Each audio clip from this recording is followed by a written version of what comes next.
J'ai voulu mettre un coup de pied dans la porte, j'y suis pas arrivé. J'ai envie de faire cette vidéo, j'ai envie de dire ce que je vais vous dire, mais j'ai pas envie de m'écouter au montage premier degré, ça va être un supplice. On va décharger tout le malaise, je suis personne pour te donner des conseils, c'est gênant d'être premier degré.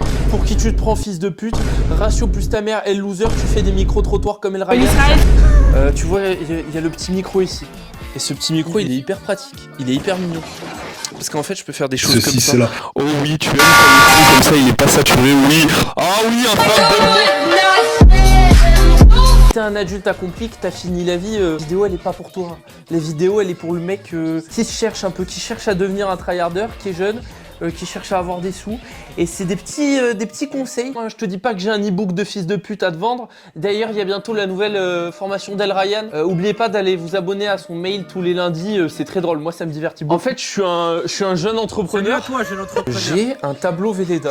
Et sur ce tableau Velleda, je note des choses que vous verrez pas. Mais en gros, là, il y a écrit analyse morpho-anatomique d'Hitler et plein de choses comme ça. C'est des idées que je voudrais développer. Aujourd'hui, j'en ai 3. C'est 3 pensées, 3 façons d'interpréter des choses qui vous arrivent au quotidien. Un petit chat, 3 petits chats, nique ta mère. Arrête, infâme. La première, c'est le vol d'attention. Comme dirait certains, le business de l'indignation, mec. Mais je voudrais l'élargir au concept de vol d'attention. Parce qu'il faut que vous compreniez qu'un des marchés, un des business principaux en ce moment, c'est pas les e-books, c'est les e-books. Mais pas que.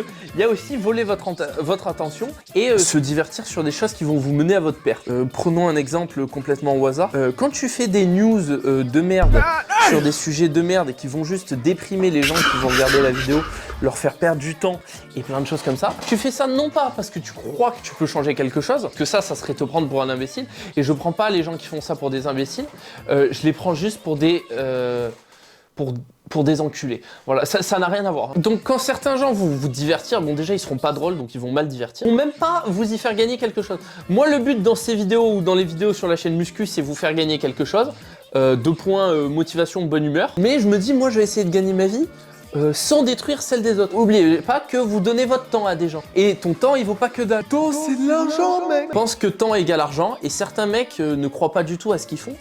Ou savent que c'est stupide ce qu'ils font, mais ils le font uniquement pour voler leur argent, pour grossir un petit peu leur capital, pour eux réussir à avoir une maison, élever leurs gosses et vivre aisément. Tout le monde fait des vidéos de merde réaction, c'est pas possible.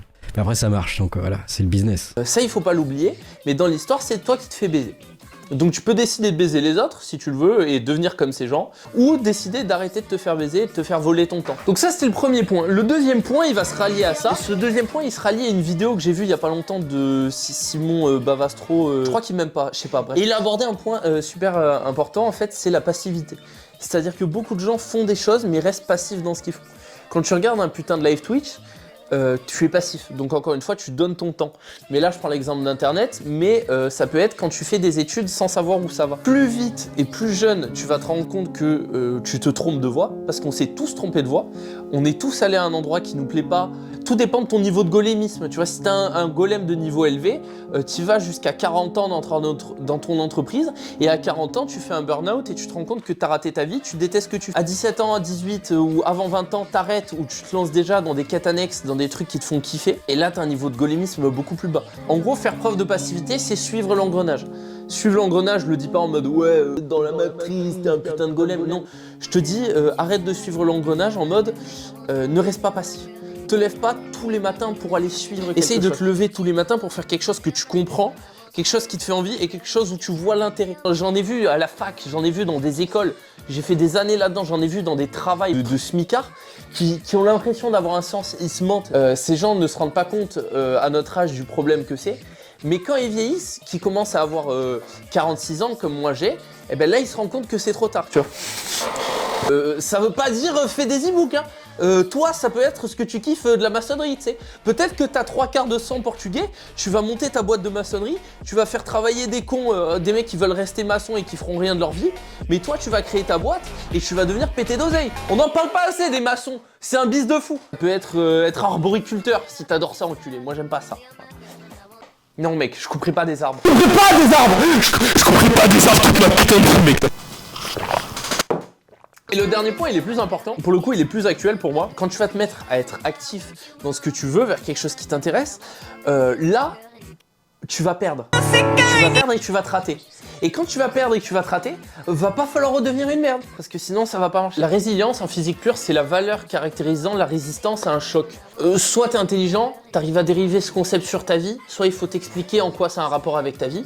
Dans ta vie, c'est juste que tu vas te manger des murs, tu vas te manger des tonnes d'échecs, et à un moment, ton objectif, tu vas le perdre de vue. Tu sais, tu vas plus comprendre pourquoi tu fais ça, tu vas plus comprendre pourquoi au milieu de ma série de 6 squats, je vais me rajouter 4 reps, tu sais, alors que je suis déjà en train de pleurer, mais tu vas le faire. Et ce moment où tu vas le faire, même sans savoir pourquoi, c'est ça la résilience. C'est avancer tête baissée. En fait. La capacité d'un être humain ou d'une communauté, hein, c'est pas forcément solitaire et égoïste, hein, ça peut être une communauté, à faire face à des expériences difficiles et à s'en sortir renforcé. C'est pas abandonner. Parce que l'échec c'est bien, l'échec c'est quelque chose qui est obligatoire et c'est quelque chose qui va t'améliorer. Donc fais preuve de résilience. Et tu vas y arriver. Ça, tu vois, je sais que c'est une vidéo qui va pas marcher parce que c'est pas Israël ou Palestine, mec. C'est pas du divertissement facile. Au contraire, c'est quelque chose où j'essaye d'attraper tes couilles et de te tirer un petit peu. Je me suis inspiré de Lohan LV sur une. En plus, j'ai vu le gars, il me connaissait, il m'a dit t'es le GOAT. Sauf qu'en fait, c'est lui le GOAT, c'est lui le boss. Il motive des gens, il fait des choses bien. Donc, infâme premier degré. Ça m'a beaucoup cringe de faire ça. Le montage va être très cringe. Toute la vidéo va être très cringe. Mais je sais que ça fera du bien aux gens. Si tu veux plus de résilience, de mec qui avance tête baissée alors qu'il a un physique claque sur la... Ah, ils m'ont appelé les flics, frère. Ah putain, quand je violais ma meuf, ça faisait moins... Bah oui, d'accord.